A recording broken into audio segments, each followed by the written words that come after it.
Good morning. Welcome once again to the beach. This morning I'm going to start with step one.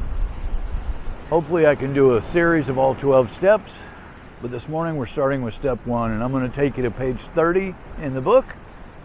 It says most of us have been unwilling to admit we were real alcoholics.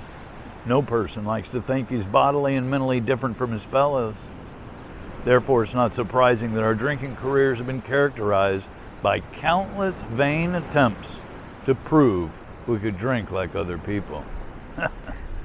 Boy, countless vain attempts to prove that we could drink like other people. Have you done that? I know I have. Countless vain attempts. The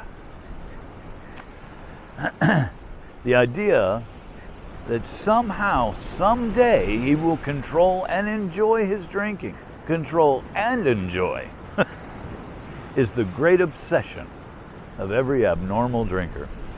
The persistence of this illusion is astonishing. Not mildly difficult, but astonishing. Many pursue it into the gates of insanity or death. And here's the clincher. We learned that we had to fully concede to our innermost selves that we were alcoholics. This is the first step in recovery. The delusion that we're like other people or presently maybe has to be smashed. I'm not like other people. I'm different. I'm an alcoholic. Alcohol affects me differently than normal people. And so, being an alcoholic, I have to come to terms with that. We learned that we had to fully concede to our innermost selves that we were alcoholics. Now, between you and me, I think that step one is the most important step of them all. Experience has shown me that it doesn't matter how many times I do the other 11 steps. If I haven't taken step one 100%, then I'm in trouble. So step one to me is the most important step. It's the only one they say you've got to do perfectly. So we'll talk a little bit more about that.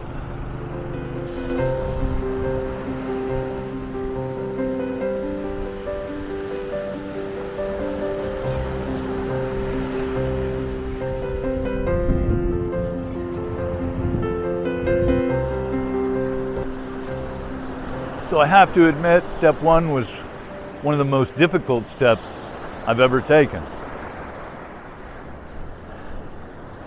Like I said before, experience showed me that if I hadn't taken step one 100%, it didn't matter how many times I did the other steps.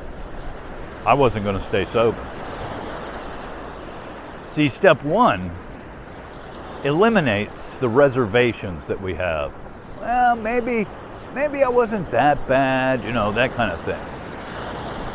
Now, alcohol is cunning, baffling, and powerful. And those thoughts can come back. And so in recovery, I need to readdress all of these steps, including step one, on a real regular basis, possibly daily. One of the ways that I do that is in meetings. When I introduce myself, I say, I'm an alcoholic. My name's Earl. In other words, first of all, I'm an alcoholic. It's more important than what my name is. And it's not for you to hear, it's for me to hear and acknowledge the fact that I am an alcoholic. It's a way of fully conceding to my innermost self that I'm an alcoholic. That's important, because that sets me apart from the normal people. I have crossed that line into alcoholism. And once you cross that line, There's no going back. There's no way to drink like a normal person. We're like men who have lost their legs, they never grow new ones.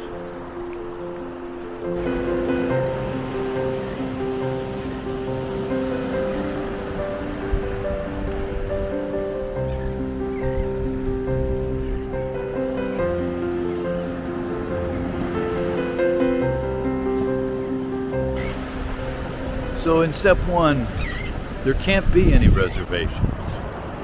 You can't be on the fence with step one. You either are an alcoholic or you're not. The idea that somehow, someday, he will control and enjoy his drinking is the great obsession of every abnormal drinker. I found that if I were controlling it, I couldn't enjoy it. And if I was enjoying it, I couldn't control it. So to control and enjoy his drinking is the great obsession of every abnormal drinker. In fact, the persistence of this illusion is astonishing, and many pursue it into the gates of insanity or death. What a shame. What a shame.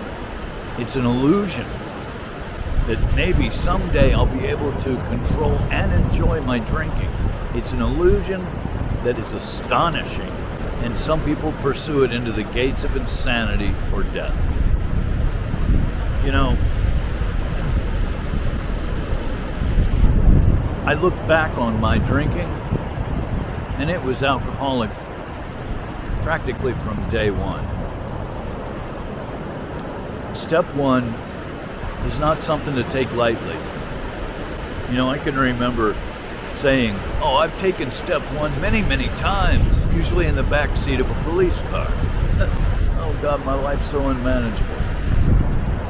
I didn't have a problem with the unmanageability part. The part I had a problem with was powerless. We admitted we were powerless over alcohol, that our lives had become unmanageable. I knew that my life was unmanageable. There was proof all around me. But powerless? Come on. You know, the way I saw it was, look, when I first started drinking, there were no problems associated with it. It was fun. So I knew it was possible to drink and not get in trouble. I knew it was possible.